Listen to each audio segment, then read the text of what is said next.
सीता जी को राम जी ने नौका में पहले बैठाया। और ये बहुत अच्छी बात है, किसी वाहन में बैठो ना तो पहले पत्नी को बैठाना चाहिए, लेकिन पत्नी को बैठा के तुरंत तुम भी बैठ जाना, वरना वो बैठे और मुश्किल खड़ी हो जाए।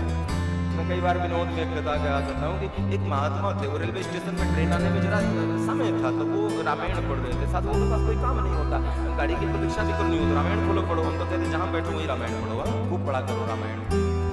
आज हमसे राम जी पूछ रहे थे, जो राम जी बने हुए थे, इतनी चौपाई कैसी आपको याद है? तो मैंने कहा सब आप ही की कृपा है इसीलिए याद है। राम जी का कृपा, तुम्हारी कृपा तुम्हारी रघुनंदन, जानत भगति भगति कुत गुर चंदन, सोई जाने जहि देव जनाई, और जानत तुम ही होई जाई। राम जी के कृपा के बिना कैसे संभव है? तो महात्मा रेलवे स्टेशन ट्रेन आने में समय था, रामायण खोली और पढ़ रहे थे। तो एक इंजीनियर आया, पढ़ा लिखा था, उसने कहा तुम बाबा लोगों के पास कोई काम धाम नहीं बचा क्या? जहाँ देखो रामायण खोल के बैठ जाते हो, इतनी नई नई मैगजीन निकल गई, नई नई पुस्तक निकल गई, उपन्यास निकल गई, वो पढ़ा करो, कभी कभी रामायण से बाहर निकलो। ऐसा क्या है इस रामायण में कि हमेशा पढ़ते रहते हो?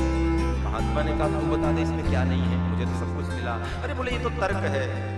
दोनों में बात चल रही थी, इतने में ट्रेन की घंटी बजी और ट्रेन आई। उसी डिब्बे में इंजीनियर भी बैठा पढ़ा लिखा, उसी डिब्बे में वो महात्मा भी बैठे, और कहते हैं ट्रेन ने थोड़ी रफ्तार पकड़ी थी और इंजीनियर ने कहा चैन खींचो चैन खींचो चैन खींचो। बोले क्यों? अरे बोले हम बैठ के आ गए, हमारी पत्नी रेलवे स्टेशन में छूट गई।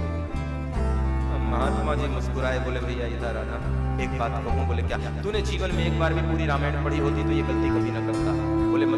बोले मतलब ये रामायण पढ़ी होती तो केवट प्रसंग जरूर आता, और केवट प्रसंग आता तो इसमें ये पता चलता कि राम जी जब केवट की नाव में बैठे तो पहले सीता जी को बैठाए, बाद में स्वयं बैठे ना।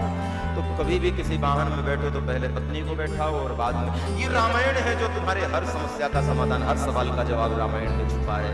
हमें ये निज धर्म पर चलना सिखाती रोज रामायण, सदा शुभ आचरण